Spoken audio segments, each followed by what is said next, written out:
चलिए तो आज हम कवर करेंगे क्वाज़ी कॉन्ट्रैक्ट। ठीक है। तो ये रहा इसका सिनॉप्सिस।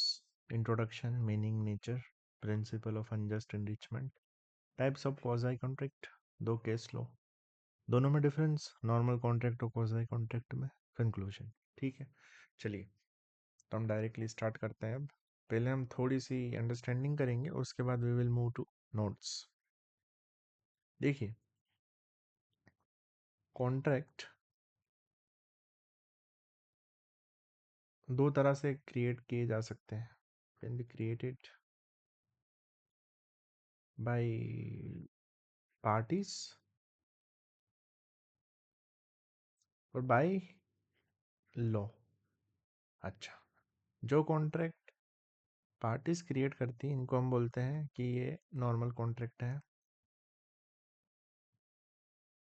इसमें सभी एलिमेंट्स होते हैं जो कि कॉन्ट्रैक्ट एक्ट डिफाइन करता है, बताता है कि ये होना चाहिए। इसमें ऑफर होता है, एक्सेप्टेंस होता है, कंसेंट होता है, एक्सेट्रा। ठीक है, ये बेसिकली सेक्शन 10 की जो भी कंडीशंस दे रखी है, जो हमने पुरानी वीडियोस में भी पढ़ी है, वो सब कुछ फॉलो करता है। ठीक है। चलिए, अच्छा, ये जो कॉन्ट्रैक्ट दूसरा वाला है ना, ये वो कॉन्ट्रैक्ट होता है जिसको लो क्रिएट करता है। इसको पार्टीज मिलके नहीं बनाती, इसको बोलते हैं क्वाज़ी कॉन्ट्रैक्ट। तो क्वाज़ी कॉन्ट्रैक्ट वो कॉन्ट्रैक्ट है जो कि लॉ के द्वारा बनाया जाता है, ना कि पार्टीज के द्वारा। इसमें ना तो ऑफर होता है, ना एक्सेप्टेंस होती, ना कंसेंट होती, कुछ भी नहीं होती। इनकी पूरी कंडीशन जो सेक्शन 10 में दे रखी है वो भी ये पूरी फॉलो नहीं करता। ठीक है। तो क्वाज़ी कॉन्ट्रैक्ट ऐसे कॉन्ट्रैक्ट होते हैं जो कि लॉ के द्वारा बनाए जाते हैं। इसमें law imposes certain obligation on parties. Quasi contract में लॉ पार्टीज के ऊपर सर्टेन ओब्लिगेशन इम्पोज करता है। ठीक है। इसका मतलब क्या होता है? इसका मतलब होता है कि एक्चुअली तो कॉन्ट्रैक्ट नहीं होता है, ना ही पार्टीज मिलके कॉन्ट्रैक्ट बना रही है, बट लॉ कुछ सिचुएशन से ऐसी होती जहां पर बोलता है कि कॉन्ट्रैक्ट है। Law law deems that there is a contract, that there is a contract। प्रश्न आता है कि ऐसा क्यों? आंसर है to prevent unjust enrichment. To prevent unjust enrichment. ये आर है, इनरिचमेंट। ठीक है।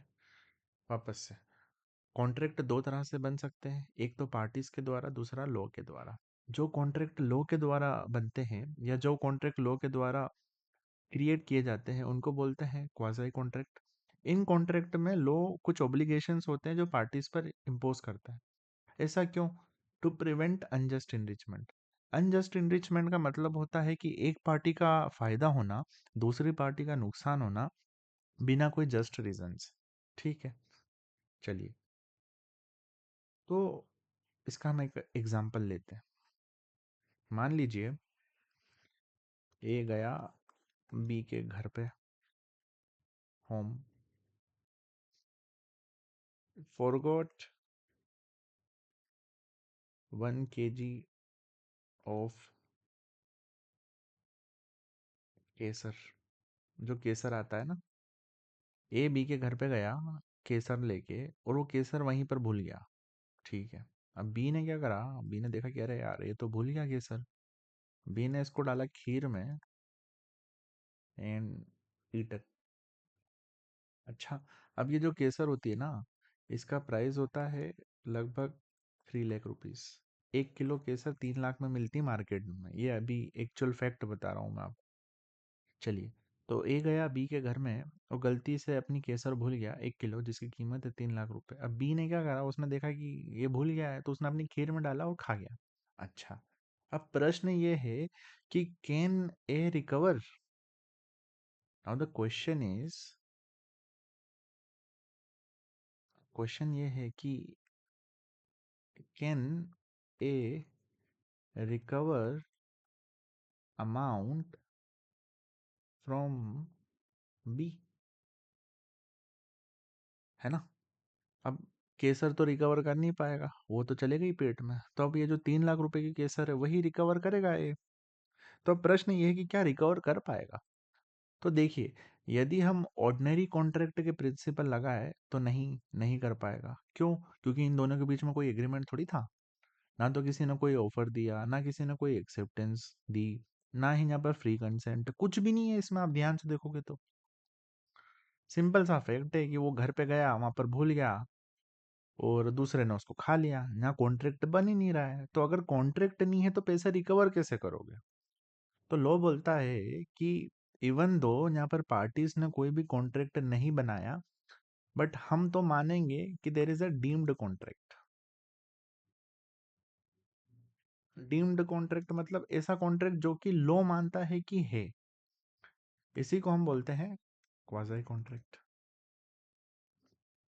तो लॉ बोलेगा कि नहीं, बी मस्ट पे ए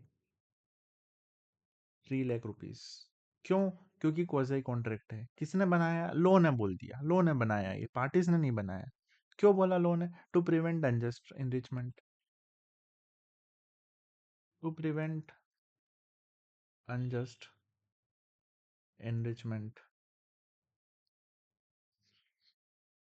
ये पूरा एक तरह से सेक्शन 71 का एग्जाम्पल है ये, अभी हम पढ़ेंगे बाद में भी। अनजस्ट इनरिचमेंट मतलब कि भाई 3 लाख का नुकसान नहीं होना चाहिए ए का, जस्ट बिकॉज वहां पर कॉन्ट्रैक्ट नहीं है। इसका मतलब ये नहीं कि आप उसका, अगर वो आपके घर पे कुछ सामान भूल गया तो उसको आप यूज कर लो, खा जाओ, ठीक है। तो अनजस्ट इनरिचमेंट का मतलब यही होता है कि एक पार्टी का नुकसान होना, दूसरी पार्टी का फायदा होना बिना कोई जस्टिफिकेशन के। तो लॉ नहीं चाहता कि ऐसा हो, इसलिए लॉ ऐसी सिचुएशंस में बोलता है कि हम मान लेंगे कि वहां पर क्वाज़ी कॉन्ट्रैक्ट है। मतलब पार्टीज ने एक्चुअली कॉन्ट्रैक्ट नहीं बनाया, बट लॉ मान लेगा कि है, ठीक है।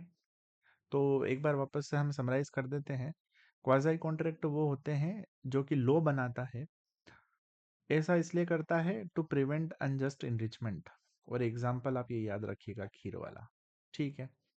अच्छा, ये जो क्वाज़ी कॉन्ट्रैक्ट होते हैं ना, ये they resemble original contract, resembles contract. मतलब इनको देख के लगता है कि कॉन्ट्रैक्ट जैसे है, बट एक्चुअली कॉन्ट्रैक्ट जैसे नहीं होते, क्योंकि इनमें ना तो ऑफर होता है, ना एक्सेप्टेंस होता है, ना कंसेंट होती है, ठीक है। और बाकी इनके सेक्शन है, सेक्शन 68 टू सेक्शन 72 आईसीए का डील करता है क्वाज़ी कॉन्ट्रैक्ट से। चलिए अब हम नोट्स पे आते हैं। देखिए नोट्स में वही है जो हमने भी पढ़ा है। A quasi contract is not a contract in the true sense as it does not arise from an agreement between the parties। आपने देखा अभी, ना तो ऑफर होता है ना एक्सेप्टेंस होता है, इसलिए ना ही एग्रीमेंट बनेगा। तो क्वाजी कॉन्ट्रैक्ट ऐसे होते हैं जो कि लॉ के द्वारा क्रिएट किया जाता है, ओब्लिगेशन इम्पोज बाय लॉ। क्यों किया जाता है? टू प्रिवेंट अनजस्ट इनरिचमेंट, ठीक है, of one person at the expense of another, ठीक है। सेक्शन 68 टू 72 डील करता है इससे। अच्छा, ये जो क्वाज़ी कॉन्ट्रैक्ट का प्रिंसिपल है, ये बेस्ड है इक्विटी, जस्टिस और गुड कंसाइंस पे, एंड नॉट कंसेंट। ये भी हमने पहले डिस्कस कर लिया। अब इक्विटी, जस्टिस, गुड कंसाइंस का मतलब क्या होता है कि कभी कभी लॉ इस प्रिंसिपल को अप्लाई करके जस्टिस करता है उन केसेस में जहां पर यदि हमने स्ट्रिक्ट लॉ अप्लाई कर दिया तो इनजस्टिस हो जाएगा। एग्जाम्पल वही वाला है अभी जो पहले लिया था हमने, खीर वाला। अब वो सिचुएशन ऐसी है कि यदि हम वहां पर स्ट्रिक्ट प्रिंसिपल लॉ के अप्लाई करते तो वहां पर एक वैलिड कॉन्ट्रैक्ट तो बन ही नहीं रहा था, और यदि हम ऐसा कर देते तो वहां पर इनजस्टिस हो जाता। तो ऐसी केसेस में कोर्ट इक्विटी, जस्टिस और गुड कॉन्साइंस का प्रिंसिपल अप्लाई करती है और बोलती है कि नहीं, हम तो मान लेंगे कॉन्ट्रैक्ट था, इसलिए क्वाजी कॉन्ट्रैक्ट है, ठीक है। ये एग्जाम्पल है, इक्विटी, जस्टिस, गुड कंसाइंस का एग्जाम्पल क्वाजी कॉन्ट्रैक्ट है। चलिए अब मीनिंग वापस वही बात है, illegal obligation impose by law independent of the intention of parties resembling contractual obligation, याद कर लेना ये। कैरेक्टरिस्टिक क्या है इनका, ना तो ऑफर होता है ना एक्सेप्टेंस होता है, इन ना कोई इंटेंशन नहीं होती लीगल रिलेशनशिप क्रिएट करने की। ये ऑब्लिगेशन होता है जो कि लॉ के द्वारा इम्पोज किया जाता है। It is enforceable just like a normal contract based on principle of unjust enrichment। अच्छा, अनजस्ट enrichment मैंने आपको पहले ही समझा दिया, इसके इंग्लिश में देख लीजिए डेफिनेशन क्या है। No person shall be allowed to enrich himself unjustly at the cost of another। मतलब एक पर्सन का फायदा होना किसी पर्सन के नुकसान होने से, और ये जो हुआ है ये अनफेयर है, बिना कोई जस्टिफिकेशन है, तो उसको बोलेंगे हम अनजस्ट एनरिचमेंट हुआ है ना, वही खीर वाला एग्जांपल। चलिए, अब क्वाजाई कॉन्ट्रैक्ट टोटल 5 टाइप के होते हैं, यहाँ पर हम लिख देते हैं सेक्शन 68 टू सेक्शन 72, 5 टाइप्स। चलिए, तो पहला है supply of necessities to person incapable of contract. देखिए, क्या होता है कि कोई कोई पर्सन ऐसे होते हैं जो कि कॉन्ट्रैक्ट नहीं कर सकते, जैसे हो गया माइनर हो गया, या अनसाउंड माइंड का पर्सन हो गया।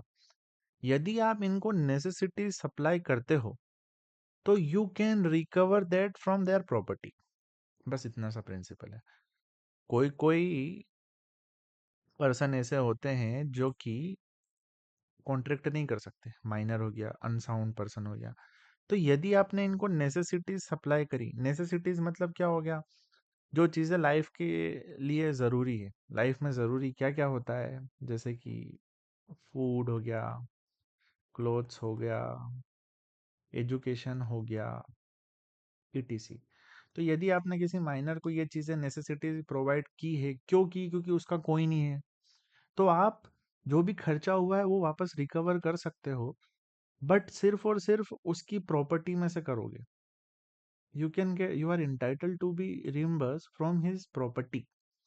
इसका मतलब माइनर की या अनसाउंड माइंड वाले पर्सन की कोई पर्सनल लाइबिलिटी नहीं होगी, उसके ऊपर केस नहीं कर सकते हो, आप उसकी प्रॉपर्टी पे कर सकते हो। ठीक है, एग्जाम्पल ले लीजिए, ये रहा, A supplies food and medical aid to minor. A minor को मेडिसिन भी प्रोवाइड करता है और खाना भी प्रोवाइड करता है। तो ए कैन रिकवर जो भी उसका खर्चा हुआ फ्रॉम माइनर्स प्रॉपर्टी। ठीक है, चलिए, अब हम आते हैं दूसरे टाइप के क्वाजाई कॉन्ट्रैक्ट पे, payment by an interested person. देखिए, एग्जांपल लेते हैं, क्या होता है कि एक लैंडलॉर्ड होता है और एक होता है टीनेंट। अब टेनेंट की ये रिस्पॉन्सिबिलिटी होती है कि जिस मकान में वो रह रहा है उसका इनकम टैक्स वो म्युनिसिपालिटी वालों को पे करे। उसका टैक्स, इनकम टैक्स नहीं, प्रॉपर्टी टैक्स म्युनिसिपालिटी वालों को पे करे। अब वो नहीं कर रहा है, तो क्या हुआ, म्युनिसिपालिटी वाले प्रॉपर्टी को अटैच करने आ गए। ठीक है, वापस से फैक्ट क्लियर कर देते हैं। एक टीनेंट है, एक किराएदार है, वो एक मकान में रह रहा है, उसको उसका टैक्स म्युनिसिपालिटी वालों को पे करना है, लेकिन वो पे नहीं कर रहा, बहुत साल हो गए। तो म्युनिसिपालिटी वाले मकान को अटैच करने आ गए। ये बात जब मकान मालिक को पता चली तो मकान मालिक ने बोला कि भाई मेरा मकान है, ऐसा करो अभी मैं पे कर देता हूँ तुमको, तुम इसको अटैच मत करो। लैंडलॉर्ड ने कर दिया। तो अब प्रश्न ये है कि क्या ये लैंडलॉर्ड टीनेंट से, अपने किराएदार से पैसे जो कि उसने उसके बिहाफ पे टैक्स भरा है, रिकवर कर सकता है? सेक्शन 69 बोलता है कि हाँ, कर सकता है। अब हम इसकी लैंग्वेज पाते हैं, देखिए, a person who is interested in the payment of money, जैसे यहाँ पर हो गया landlord, pays money which another is legally bound to pay. Tenant, tenant यहाँ पर अनदर है, he was bound to pay. Who is interested in the payment of money? Landlord. और who was legally bound to pay? Another who is legally bound to pay? Tenant. Tenant was legally bound to pay to municipal party. But क्योंकि tenant ने नहीं करा, तो landlord ने ही पे कर दिया, तो he can recover, landlord can recover it later from tenant. ठीक है, ये हो गया अपना पॉइंट 2। यदि आप किसी के पेमेंट में इंटरेस्टेड हो और उस वो जिसको दूसरा पर्सन को पेमेंट करना है और आपने उसके बिहाफ पे पेमेंट कर दिया, तो आप वो दूसरे पर्सन से वापस रिकवर कर सकते हो। ठीक है, चलिए।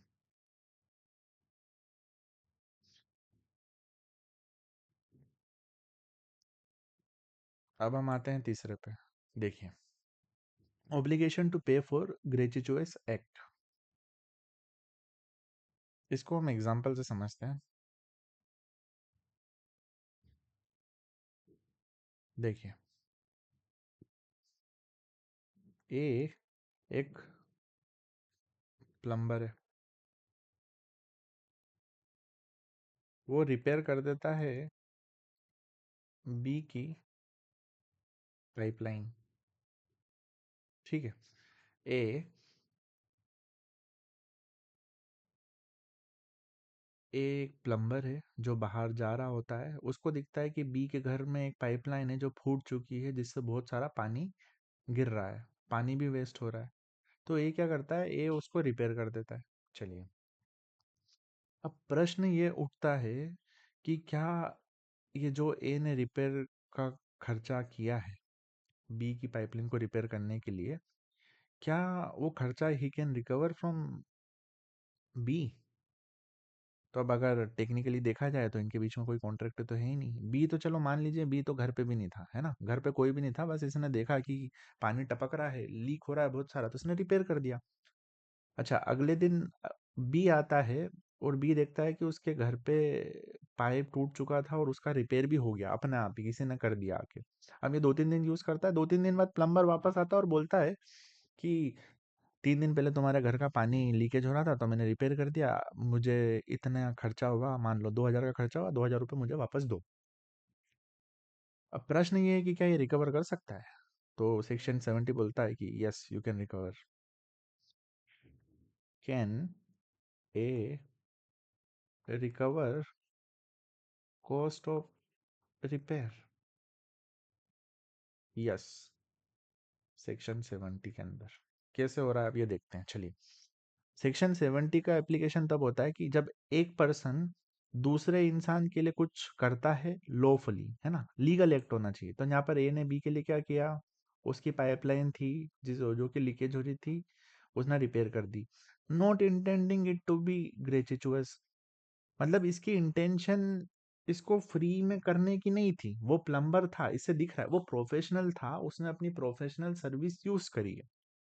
ठीक है, तो उसके एक्ट से लग रहा है कि इसने ये फ्री में नहीं करी, ये अपनी इसलिए नहीं करी, मतलब ऐसी इच्छा नहीं थी कि वो फ्री में काम कर रहा है। भाई एक प्लम्बर है, कम पैसे कमाता है, उसने अपने पास से चीजें लगाई वहां पर, तो ही इज एक्सपेक्टिंग कि उसको वापस मिले।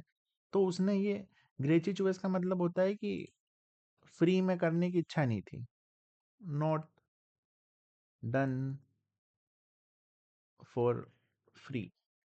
ठीक है, अच्छा, तीसरा point, other person enjoys the benefit. अब घर इसका रिपेयर, इसकी पाइपलाइन रिपेयर हो गई, तो बी अब 2-3 दिन तक उसने यूज करा, उसने कोई आपत्ति नहीं जताई कि कौन आ गया था, क्यों करा मेरा रिपेयर, मैं तो चाह रहा था कि पानी गिरे, ऐसा नहीं चाहता ना कोई भी, हाइपोथेटिकली। तो बी भी इंजॉय कर रहा है, मतलब बी यूज कर रहा है अब उसको, है ना। तीसरा पॉइंट यहाँ पर लिख देते हैं अपन।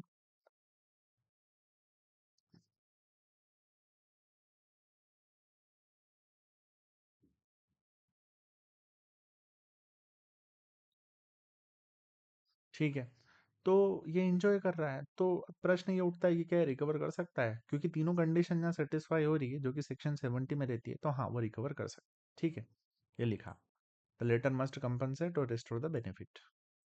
ए repairs B's house believing he would pay, B enjoys the benefit, वही सेम एग्जांपल। अब एक केस लो है, state of West Bengal versus B K Mandal and sons.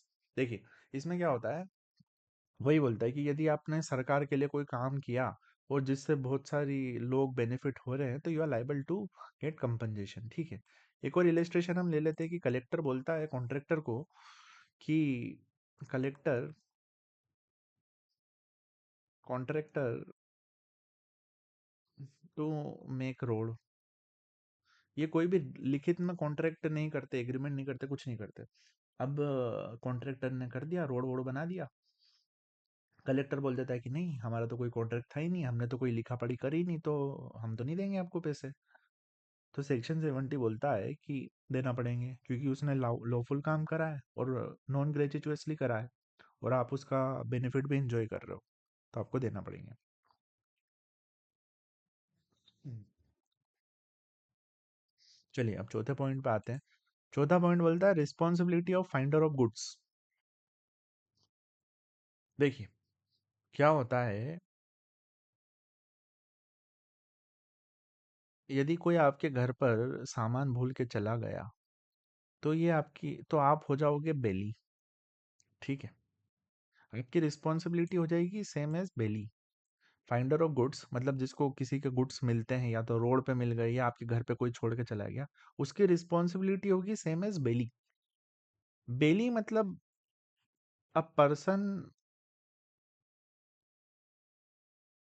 Who has temporary custody of goods for some purpose. Bailee वो person होता है जिसके पास किसी के गुड्स की टेम्परेरी कस्टडी होती है कोई पर्पस के लिए। जैसे कि एग्जांपल ले लेते हैं हम, बेली का कौन हो गया, वॉशमैन, धोबी, है ना। कार सर्विस सेंटर, आपने कार सर्विस सेंटर पे डाली, तो जिसको डाली है वो हो गया बेली, है ना, क्योंकि उसके पास टेम्परेरी कस्टडी रहेगी गुड्स की फॉर सम पर्पस। अच्छा, जो ये प्रॉपर्टी दूसरों को दे रहा है, मतलब मालिक, आपने जिसने कपड़े दिए या जिसने कार दी, वो होता है baler. Baler, owner of goods. ठीक है, तो अब सेक्शन 71 क्या बोल रहा है कि यदि आपको कोई गुड्स मिलते हैं, या कोई आपके घर पे भूल गया, या कोई अपनी आपकी गाड़ी में भूल गया, या आपको रोड पे मिलते हैं, तो आपकी रिस्पॉन्सिबिलिटी सेम एज बेली होगी। अब प्रश्न ये उठता है कि बेली की रिस्पॉन्सिबिलिटी क्या होती है। बेली की रिस्पॉन्सिबिलिटी होती है ये, रिस्पॉन्सिबिलिटीज ऑफ बेली।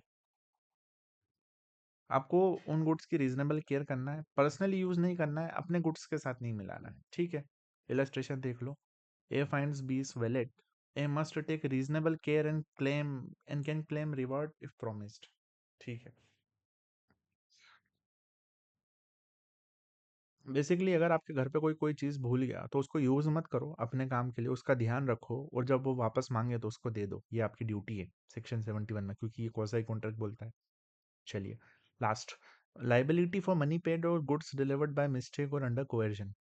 अच्छा, आपने किसी को गलती से पैसे दे दिए, या किसी ने आपसे डरा धमका के पैसे ले लिए, तो आपको पैसे वापस मिल जाएंगे। ठीक है, similarly same principle applies to good as well. मान लीजिए आपको अपनी प्रॉपर्टी पर टैक्स देना था, तो आपका भाई जाके वो टैक्स म्युनिसिपालिटी में दे आया, आपको ये बात नहीं पता है, तो आप भी गए और आप भी दे आए, तो आपने एक टैक्स दो बार दे दिया। तो यू कैन रिकवर, आप जाके बोल सकते हो कि भैया हमारे बड़े भैया आए थे, उन्होंने पहले ही पेमेंट कर दिया था टैक्स का, हमें ये बात पता नहीं थी तो हमने भी कर दिया, तो हमें वापस दे दीजिए। तो ये देना पड़ेंगे सेक्शन 72 में। ठीक है, चलिए, ये केस लो, sales tax officer versus Kanhaiya Lal, money paid under mistake of law is recoverable under section 72। चलिए, ये हो गया। अब फाइनली दोनों में डिफरेंस एक बार देखिए। Normal contract agreement offer acceptance consent के बेसिस पे बनता है। क्वाजी कॉन्ट्रैक्ट लॉ इम्पोज करता है, लॉ बना के दे रहा है। कंसेंट इसेंशियल होती है इसमें, कंसेंट की कोई जरूरत नहीं, लॉ बना के दे रहा है। किस पे बनता है नॉर्मल कॉन्ट्रैक्ट, इंटेंशन के बेसिस पे बनता है। क्वाजी कॉन्ट्रैक्ट का पे बनता है equity, justice and good conscience के ऊपर। नॉर्मल कॉन्ट्रैक्ट वॉलेंटरीली होता है, पार्टीज अपनी इच्छा से एंटर करती है। क्वाजी कॉन्ट्रैक्ट लॉ इम्पोज कर देता है और पार्टीज को कंपल्सरीली उसको फॉलो करना है। ऑब्जेक्टिव क्या है, प्रिवेंट अनजस्ट इनरिचमेंट, ये क्वाजी कॉन्ट्रैक्ट का ऑब्जेक्टिव है। और नॉर्मल कॉन्ट्रैक्ट का है कि प्रोमिस को इन्फोर्स किया जाए। ठीक है, अब क्वाज़ी कॉन्ट्रैक्ट के पीछे रीजनिंग क्या है, क्यों ऐसे कॉन्ट्रैक्ट को माना जाता है, पहले ही हमने पढ़ लिया। Prevent unfair advantage, ensure restitution, uphold moral justice, avoid exploitation due to technical absence of contract. ठीक है, कंक्लूजन में यही लिखना है कि it is based on equity principle, equity justice good conscience से 68 टू 72 में डिस्कस्ड है ये। इसमें स्ट्रिक्ट कॉन्ट्रेक्चुअल प्रिंसिपल नहीं फॉलो होते, इक्विटी जस्टिस पे बेस्ड है ये। अनजस्ट इनरिचमेंट को प्रिवेंट करना चाहता है, वही चीज़ जो हमने पूरा पढ़ा ना उसको थोड़ी सी 4-5 लाइन में समराइज कर देना है बस। चलिए, इसके साथ ये टॉपिक पूरा हो जाता है। अब मैं आपको एक बार फटाफट से इसकी शॉर्ट समरी दे देता हूँ। देखिए, दो प्रकार के कॉन्ट्रैक्ट होते हैं, एक जो पार्टीज बनाती है, ये नॉर्मल कॉन्ट्रैक्ट होता है, इनमें offer, accept and consent, section 10 की कंडीशन सब कुछ होता है। दूसरा कॉन्ट्रैक्ट ऐसे होते हैं जो कि लॉ के द्वारा इम्पोज किए जाते हैं। क्यों इम्पोज किए जाते हैं? To prevent unjust enrichment. Unjust enrichment मतलब एक पार्टी का फायदा होना, उसी की वजह से दूसरी पार्टी का नुकसान होना, और ये जो भी हो रहा है ये अनजस्ट रीजन या अनजस्टिफाइड रीजन से हो रहा है। ठीक है, ये होता है अनजस्ट एनरिचमेंट। एग्जाम्पल, ए अपना 1 किलो केसर बी के घर में भूल गया, बी खीर में डाल के खा गया, तो ए कैन रिकवर 3 लाख रुपीज, जो कि वो केसर की प्राइस है। क्यों? क्योंकि डीम्ड कॉन्ट्रैक्ट है, ये लो डीम कर रहा है, लो मान रहा है कि कॉन्ट्रैक्ट है, एक्चुअल कॉन्ट्रैक्ट नहीं है वहां पर। इसी को बोलते हैं हम क्वाज़ी कॉन्ट्रैक्ट। ठीक है, इंट्रोडक्शन में यही लिखना है जो अभी हमने ऊपर पढ़ा, फिर मीनिंग और नेचर में भी वही लिखना है जो हमने ऊपर पढ़ा, प्रिंसिपल ऑफ अनजस्ट एनरिचमेंट ये भी हमने पढ़ लिया। ठीक है, टाइप्स, पहला है नेसेसिटी। यदि आप किसी को नेसेसिटी सप्लाई कर रहे हो तो आप उससे रिकवर कर सकते हो, उसकी प्रॉपर्टी से करोगे, उससे नहीं करोगे। दूसरा, अगर आपने किसी के लिए किसी के बिहाफ पे पेमेंट कर दिया क्योंकि आपका भी उस प्रॉपर्टी में इंटरेस्ट था, तो आप वो रिकवर कर सकते हो, लैंडलॉर्ड वाला। तीसरा, यदि आपने किसी के लिए कुछ लॉफुल एक्ट किया और वो नॉन ग्रेचुअसली किया और सामने वाला उसको एंजॉय कर रहा है, तो वो भी आप रिकवर कर सकते हो, प्लम्बर वाला एग्जांपल। चौथा, यदि आपको किसी के गुड्स मिलते हैं तो आपकी रिस्पॉन्सिबिलिटी कि आप उनका ध्यान रखो, पर्सनल यूज के लिए यूज ना करो, और वो जब मांगे तो उसको दे दो। ठीक है, पांचवा, यदि आपने गलती से किसी को पेमेंट कर दिया या गलती से गुड्स डिलीवर कर दिए तो उसको आपको वापस देना पड़ेगा। ये पांचों है एग्जाम्पल ऑफ क्वाजी कॉन्ट्रैक्ट। ठीक है, फिर डिफरेंस वही कर लिया हमने, फॉर्मेशन अलग होती है, इनकी कंसेंट एक जगह रिक्वायर्ड है, दूसरी जगह नहीं, एक इंटेंशन पे बेस्ड है, दूसरा इक्विटी पे। जुडिशियल, रैशनल और कंक्लूजन। चलिए, with that this video is complete. आपको मिलते हैं हम अगली वीडियो में। बाय बाय, सी या।